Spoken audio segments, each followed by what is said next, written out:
I'm sorry. It's okay. No, it's not.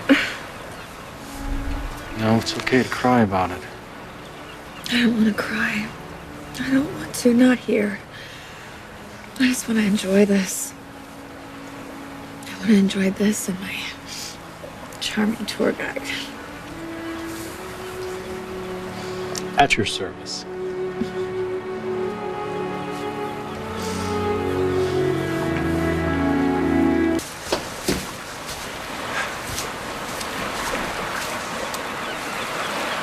You dug a hole. I did. I wanted to be ready for when you brought the firewood back. And your doctor said that was okay. No, I didn't ask him. Is there any kind of waiver I should sign so I'm not responsible in case you croak? It felt good. It felt good to move my body. Uh-huh. Anyway, it doesn't matter much now, does it? Matters to me. Thank you. You're welcome. Just keep on thinking of all those things I should have done. All the things I wish I hadn't done. Yeah. I wish I'd gotten married. I wish I'd had a baby. I just keep thinking of all those first experiences, those first steps, those first words must just be so amazing. And then sooner or later it ends up being soccer games and school plays and just surviving high school. Algebra and social cliques and senior prom. Prom not so good? Let's just say it wasn't exactly the experience that every girl dreams about. Anyway, it's a million years ago. I don't even know why I brought it up. Doesn't matter now. I'm hungry. You want to eat? Yeah. Let's see what we got here.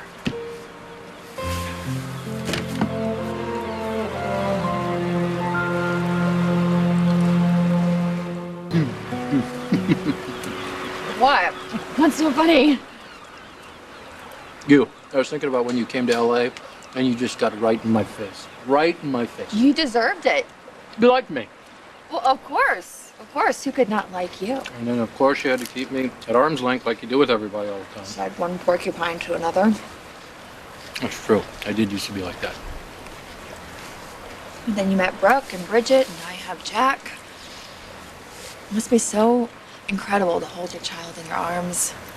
Know that he's a part of you. Your own little piece of immortality. You'd be a great mom. Maybe. Who knows? Well, Jack thinks you're awesome. He tells me all the time. Jack doesn't talk. He does talk. He talks to me and I understand it. You should hear us go on. I guess that won't happen now.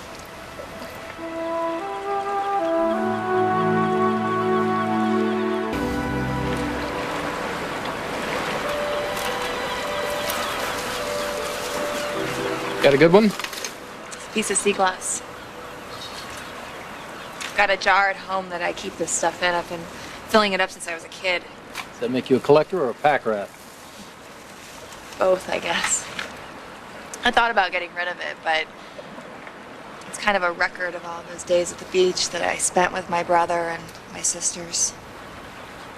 Donna and Brooke would go surfing, and I would walk along the beach and pick up glass. Well, if you grabbed the whole bottle, you could have gotten a deposit. Yeah, I guess you're right about that. It's kind of amazing, though, isn't it? This makes you think about the power of the ocean.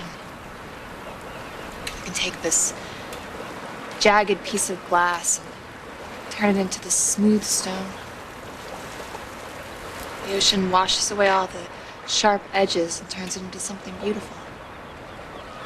Believe me, I understand. Oh. Here. Take this. I thought I left these on the Marlin. Yeah, luckily I found them. Bridget didn't want you to miss a dose. I'm not going back to the hospital. I'm not going back to tubes and wires and machines that beep all night long. I'm not going back to needles and the antiseptic smell. I don't want that. I don't want to be some sick person lying helpless on a bed. I like it here. It's peaceful. Serene. Well, we don't have to leave yet. You just have to take your medication. I don't think we should leave at all. I think I should stay right here. I like it here.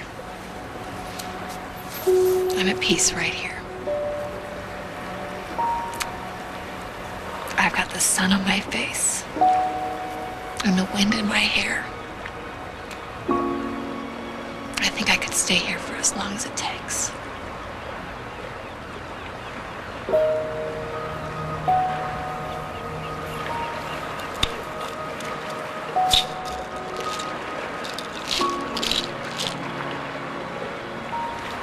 Take your pills, Katie. Please. Take your pills.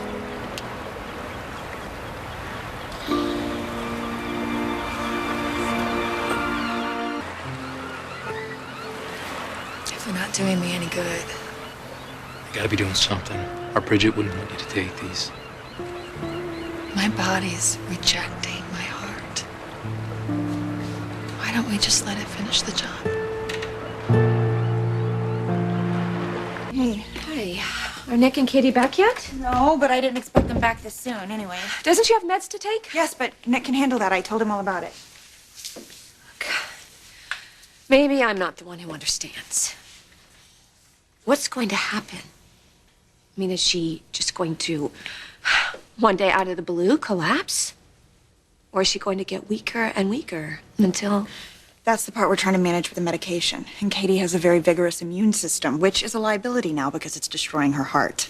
If we don't suppress her immune system, she will go quickly. So even though the anti-rejection drugs aren't working, they're still buying her time. Right. The question no one can answer about that borrowed time is how long her quality of life will hold. If you don't feel like taking all three, maybe you can take one at a time. It's just postponing the inevitable. Systemic inflammatory response. That's what Dr. Patrick says is happening. My white blood cells are attacking my heart like a pack of dogs. Well, that doesn't sound very good. No. But apparently it's quick. I get a fever and then the fever spikes and I go up in smoke, I guess.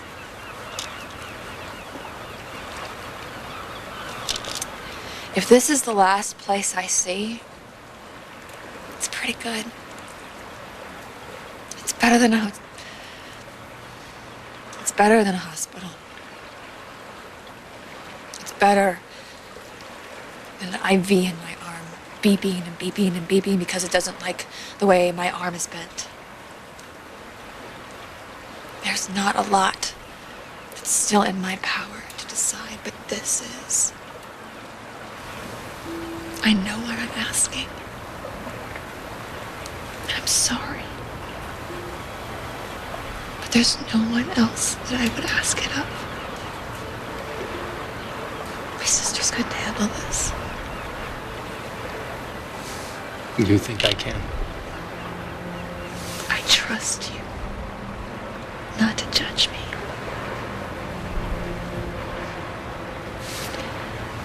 So put these away and just stay with me. Can you do that?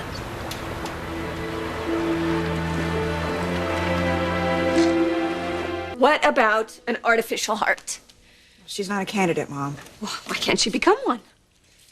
People never understand, but I get it because there's machines for everything, so why isn't there a machine for a heart? But artificial hearts are only meant for the short term. They just keep people going until you find a donor heart, you know? Well, then why not get another donor heart? Mom, we're never gonna find a match that's better than her own brother. That's impossible. Plus, the whole donor network, it's pretty cold, but they have to be. They give it their best shot, and then they don't give someone a second heart. They move on to someone else that they can help. So we're gonna lose her. Right? The only choice we have is to accept it or to be in denial about it. I'm sorry that I've been coming down a little hard on you. I'm in a little bit of denial myself because it doesn't look like a classic rejection episode to me either. I keep thinking that there's got to be something else that I can do, something somebody can do. But, Mom, it's wrong for us to give Katie false hope. It's wrong for me to stand here right now and give you false hope.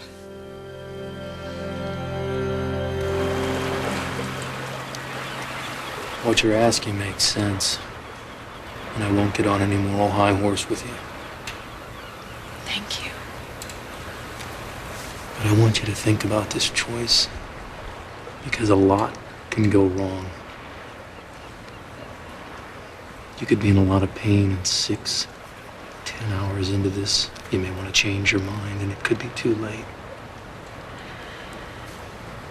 Maybe this is something I should do on my own. Maybe you should wait on the Marlin. Well, thanks. But I think I'll stay here with you. At least this way there won't be this endless hanging on. No life support machines, no other people making the decision as to when to let me slip away. From the moment that gun went off in my hand, I have not made a single decision about my life. Don't you think this last one should be mine?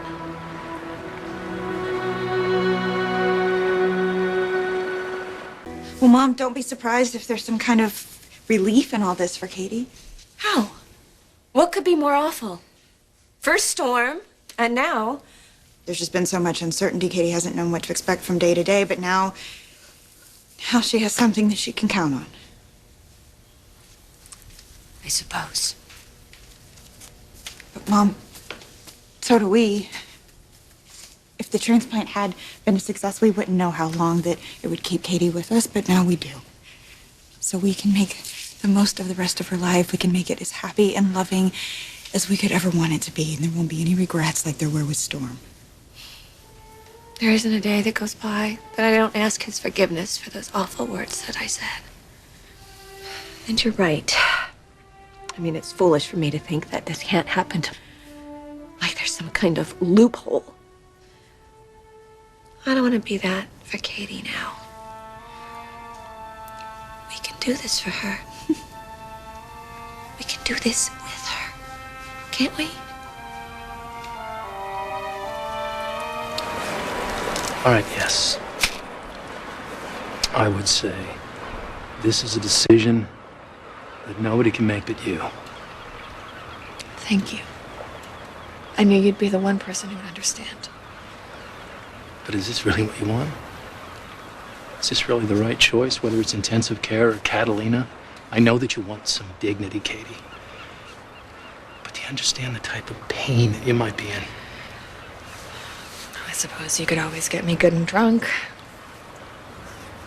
What about your family? Your sisters? They know I love them. But you just don't think that they can handle what's happening? It's more than just that. It's... the things that are left to be said are just too hard to say. Okay, well, here's what I think. If you have the guts enough to do what you want to do, then you better find the guts to find those hard words to say to those people you love. Now, I'm not your family. I'm not your boyfriend, and I'm not your husband. But if you took off on me this morning, and you never came back, and you never said goodbye, I would be hurt. I would be pissed off. And if I knew that you chose the sun and the sand and the breeze instead of coming home to say goodbye, it sure wouldn't give me much comfort.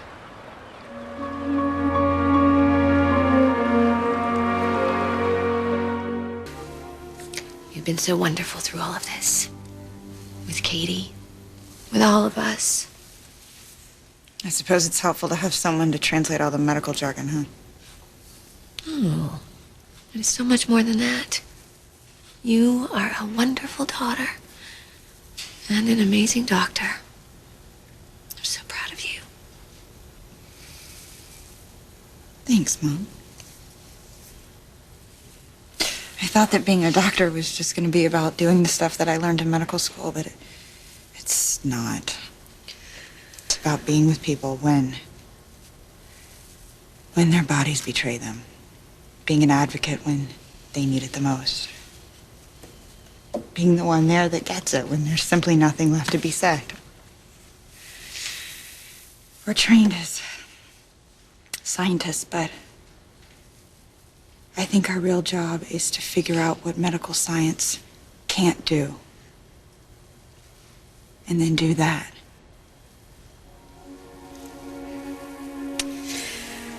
I hope Nick and Katie get back before it gets too dark. Why, do you think something's happened? No. No, I don't. Nick wouldn't let anything happen. Donna and Brooke will understand. They'll forgive me. I'm sure they will. And so will your father. But the real question is, what about you? Just say it, Katie. You're afraid. Yes. It's okay. Don't you see that's a healthy thing? But you don't have to feel this alone. You know what? I am feeling pretty good right here, right now with you. And you can feel good tomorrow. And you can feel good the day after that. Honey, you've been given such a raw deal, the worst I've ever seen. And you have every right to want to claim some type of control over your life because you've been robbed. But is that really right? Is it really up to you or up to me? Because really, we don't know when our last day is going to be. All I know is it ain't over until it's over. So what? I'm supposed to stay and just hope for a miracle? Well, do you know there won't be one? Just don't let your fear call the shots.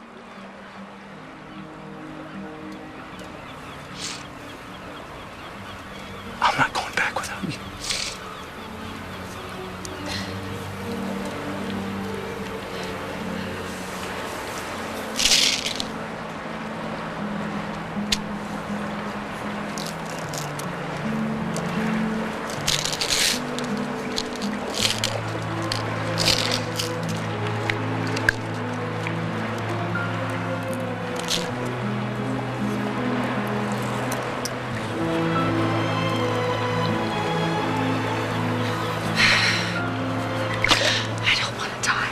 I know. I don't want to die. I know you don't. I don't. Don't let me go. Don't go. I won't. I won't let you go.